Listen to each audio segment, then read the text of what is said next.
Selamat pagi Bapak Ibu yang kekasih di dalam Tuhan Yesus Kristus. Pagi hari ini saya Eko Wayu Suryaningsi kembali menyapa dengan kebenaran firman Tuhan yang terdapat di dalam Yosua 14 ayat 10 dan 12. Yosua 14 ayat 10 sampai dengan 12. Jadi sekarang sesungguhnya Tuhan telah memelihara hidupku seperti yang dijanjikannya.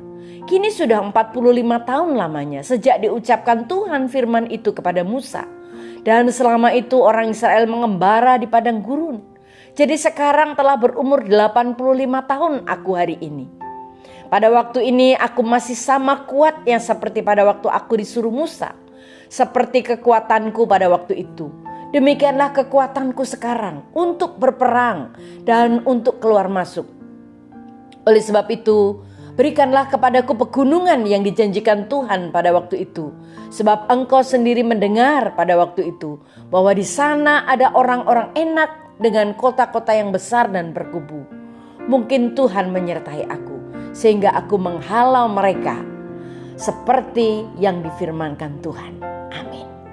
Bapak Ibu yang kekasih di dalam Tuhan, tidak pernah terlalu terlambat untuk mengikuti panggilan Tuhan di dalam kehidupan kita. Setelah Musa mengutus 12 mata-mata ke tanah perjanjian, mereka kembali dan melaporkan bahwa tanah itu terlalu keras untuk didiami umat Tuhan. Dan karena ketidakpercayaan mereka, bangsa Israel mengembara di padang gurun selama 40 tahun lagi.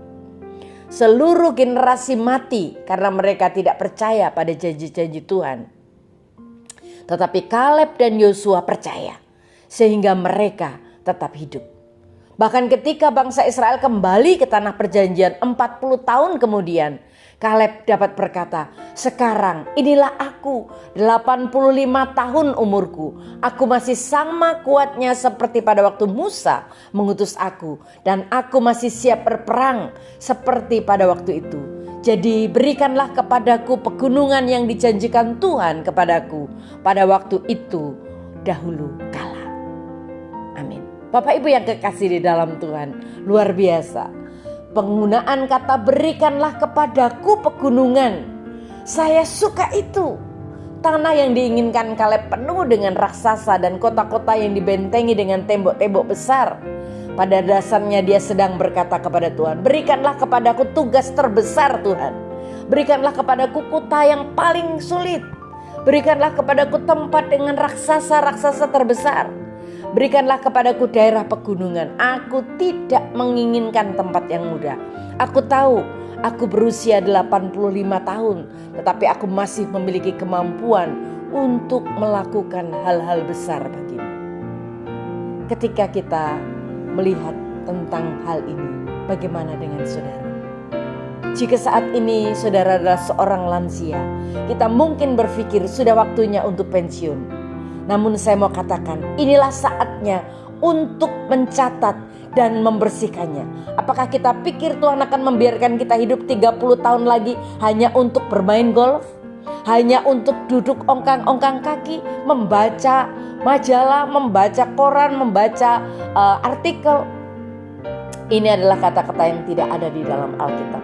Pensiun di dalam Alkitab tidak ada. Kita mungkin berhenti bekerja, tetapi kita tetap melayani Tuhan. Kita memiliki lebih banyak hikmat dan pengalaman sekarang daripada ketika kita masih muda. Dan Tuhan tidak akan menyia-nyiakannya. Pada usia 85 tahun, Kaleb memulai misi terbesar dalam hidupnya. Musa pada usia 80 tahun, dia memulai panggilannya, memerdekakan umatnya. Abraham berusia 79 tahun ketika dia menerima panggilan Tuhan. Jika kita termasuk generasi Kaleb, percayalah bahwa tidak ada kata terlambat untuk memulai panggilan hidup kita. Amin. Mari kita berdoa. Tuhan Yesus, terima kasih buat firman-Mu hari ini. Kami mau siap dipakai Tuhan kapanpun. Kalau hari ini Tuhan mau pakai kami yang lebih besar lagi, kami siap melakukannya. Di dalam nama Tuhan Yesus kami berdoa. Haleluya. Amin.